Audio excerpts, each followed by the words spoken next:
Hello বন্ধুরা, তোমরা কেমন আছো? নিশ্চয়ই তোমরা ভালো আছো, আমিও ভালো আছি। তো দেখো, এখন রেডি হয়ে বেরিয়ে পড়েছি, যাচ্ছি দিদার বাড়ি দিদাকে দেখতে। দিদা অসুস্থ। তো দেখো, বাইরের ওয়েদার একদম ভালো না, বৃষ্টি হয়েছে, রাস্তায় জল, মেঘলা মেঘলা ওয়েদার। তো ছেলেকে দেখলে ছেলে আগে আগে যাচ্ছে আমার মাখন সোনাকে নিয়ে, আর আমি পিছনে পিছনে যাচ্ছি ভিডিও করতে। তো রান্না বান্না করিনি, হোটেলেই খাবো। তো চলে এসেছি হোটেলে।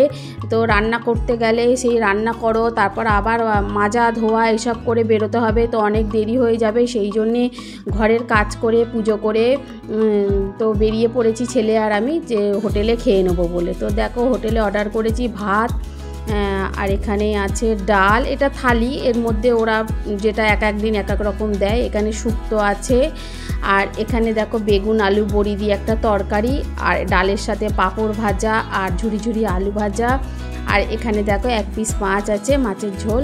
তো যখনই আমাদের কোনো প্রবলেম হয় এই হোটেলটাই খাই, এই হোটেলটার নাম রথ হোটেল। তো এবার খেয়ে নেবো। তো আর সামনে দেখো গোলাপ ফুলটা ছিল, কত ভালো লাগছিল। তো গোলাপ ফুলটাকেও ভিডিও করে নিয়েছি। তো এবার দেখো খাওয়া শুরু করলাম। তো একদম খাওয়া হয়ে গেল। তো এবার বিল দেবো, বিল দিয়ে তারপর এবার আবার রওনা দেবো। তো দেখো, বাড়ি থেকে তো আসার টাইমে টোটোতে এসেছি, তারপর টোটোতে এসে হোটেলে খেয়ে আবার ওখান থেকে অটোতে উঠেছি বেলঘুরিয়া স্টেশনে যাব বলে। তো দেখো, অটোতে উঠে গেছি, এবার স্টেশনেও পৌঁছিয়ে গেছি। স্টেশনে পৌঁছিয়ে টিকিট কেটে নিলাম। আড়ংঘাটা যাব বলে টিকিট কাটলাম 20 টাকা, 20 টাকা 40 টাকা। তো এখন একদম ট্রেনে যেতে পারি না, বা ট্রেনে বাসে উঠতে পারি না, ভীষণ কষ্ট হয়। মানে কোথাও গেলে ওই তো টোটো করে যাই, আর নাই ছেলের বাইকে যাই, একদম ট্রেনে বাসে উঠতে পারি না। তো ট্রেনে উঠে গেছি। উঠে তো প্রথমে বসার জায়গা পাইনি, তারপর একটু বসার জায়গা পেলাম। প্রচণ্ড গরম, কষ্ট করে গেলাম। ছেলেও এখন ট্রেনে যেতে চায় না। তো ট্রেনের মধ্যে তো লেবু, পাঁপড়, নানান জিনিস উঠছিল, কিছুই কিনিনি, কিছু খাইনি। তো অনেক দিন পর ট্রেনে উঠেছি, ভালোই লাগছিল, কিন্তু অনেক মানুষ তো আমরা এবার নেমে গেলাম নৈহাটি জংশনে। কেন কি আমরা উঠেছি, ট্রেন ছিল গেদে লোকাল ছিল অনেক দেরিতে। তো আমরা বললাম অন্য ট্রেনে উঠে এগিয়ে যাই। তো নৈহাটি নেবে বসে আছি, আর এই দোকানটা থেকে আমার মাখনের জন্য আমসত্ত্ব কিনে নিলাম। তো ছেলে জিজ্ঞাসা করলো একজনাকে যে এই 1 নম্বরেই তো গেদে লোকাল দেবে। তখন সেই ভদ্রলোক বলল, না 1 নম্বরে দেবে না, তোমরা চলে যাও 3 নম্বরে। তো সেই কারণে আমরা আবার 1 নম্বর থেকে 3 নম্বরে যাচ্ছি। এই যে উপরে সিঁড়ি দিয়ে উঠছি। তো দিদার তো খুব শরীর খারাপ। প্রথমে একবার ভর্তি হয়েছিল, আমাদের কলকাতাতেই ভর্তি হয়েছিল, আমরি কি হসপিটাল আছে সেটায়। তো ভর্তি হবার পর ওখান থেকে আসার পর দিদার আবার শরীর খারাপ করেছিল। দিদার গল ব্লাডারে স্টোন ছিল, আর লিভারে না খাদ্যনালীর মধ্যে হার্নিয়া আছে। তো হার্নিয়াটা ডাক্তাররা বলেছে অপারেশন হবে না, তা ওই কিডনিতে যে স্টোনটা আছে ওটা অপারেশন হয়েছে। তো তারপর দেখো, আমরা ট্রেনে উঠে গেছি, গেদে লোকালে উঠে গেছি, আর এমন জায়গা দাঁড়িয়েছিলাম, সেই জায়গাটা ভ্যান্ডার পড়েছিল। তো ভ্যান্ডারে উঠেছি, আর তো আরও কষ্ট হচ্ছে। ভ্যান্ডারে সমস্ত সবজি, নানান ঝুড়ি ঠুড়ি এইসব ছিল, দাঁড়িয়ে দাঁড়িয়ে যাচ্ছি, খুব কষ্ট হয়েছে। গরমে ঘেমে যাচ্ছিলাম, অস্বস্তি হচ্ছিল। তারপর ছেলেকে বলছিলাম নেবে চল, পরের কামরায় যাব, এবার যদি ট্রেন পরের কামরায় যেতে যেতে না দাঁড়ায়।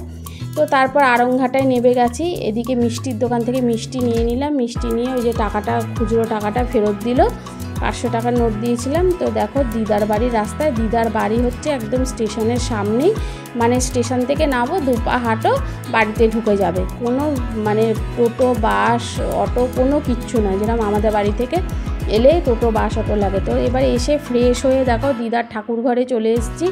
দিদার ঠাকুরদের দর্শন করিয়ে দিলাম। আর আমার যেহেতু গোপাল আছে, এটা দিদার গোপাল, দিদার দেখো 2টো গোপাল, আর আমার গোপালকে জামা ছাড়িয়ে সন্ধ্যাবেলা ভোগ লাগিয়ে দিয়েছে, আমসত্ত্ব, সন্দেশ আর জল ওকে ভোগ লাগিয়ে দিয়েছি। দিয়ে এবার আমি একটু নিচে গিয়ে চা খাবো। তো তারপর নিচে চলে এসেছি। এখানে দেখো আমার দাদু বসে আছে, এটা কিন্তু উঠোনটাকে খুব ঘিরে ঠিরে কত সুন্দর করে নিয়েছে। আগে এটা খোলা উঠোন ছিল। তো দাদু এখানটা বসে বসে টিভি দেখছিল, আর এখানে বাচ্চা দুটো টিফিন খাচ্ছিল। তো আমরা গেছিলাম বলে তো মৌ বাজারে গেছিলো, বাজার থেকে এগরোল নিয়ে এসেছিলো, আর একটা এটা কি নিয়ে এসেছিলো এটার নাম আমি ভুলে যাচ্ছি। তো এগরোলের থেকে এটা খেতে বেশি ভালো লাগছিলো। তো এগুলো খেয়ে পেট ভার হয়ে গেছিলো, আর চা খাইনি। তো তারপর দিদা এলো হসপিটাল থেকে 10:30টায়। আমরা রাস্তা অবধি গেলাম দিদাকে আনতে। দিদা তো অসুস্থ, গাড়ির মধ্যে ব্যাগপত্র আছে, সব আছে। দাদু, আমি আর মামুনি গেলাম। এবার দিদা এক এক করে ব্যাগগুলো সবাই আমাদের হাতে দিল।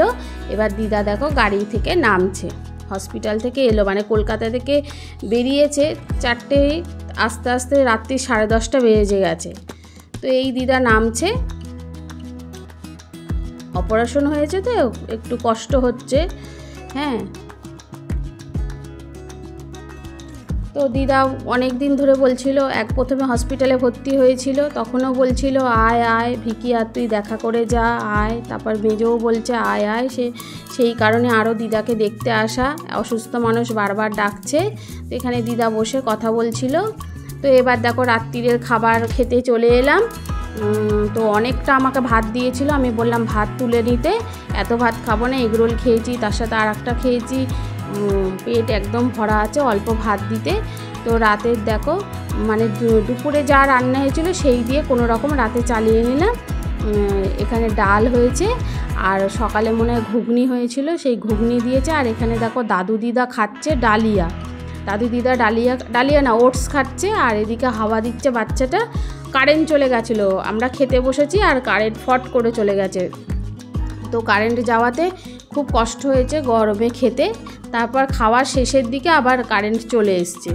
তো দেখো আমি পাতে বললাম এক সাইডে ঘুগনি দিয়ে দিয়েছে, আর এক সাইডে বললাম মাংস দিয়ে দাও, চিকেন ছিল। তো ডালটা আর খেলাম না, ডালটা ভালো লাগলো না, ঘুগনিটা আর চিকেনটা দিয়ে খেলাম।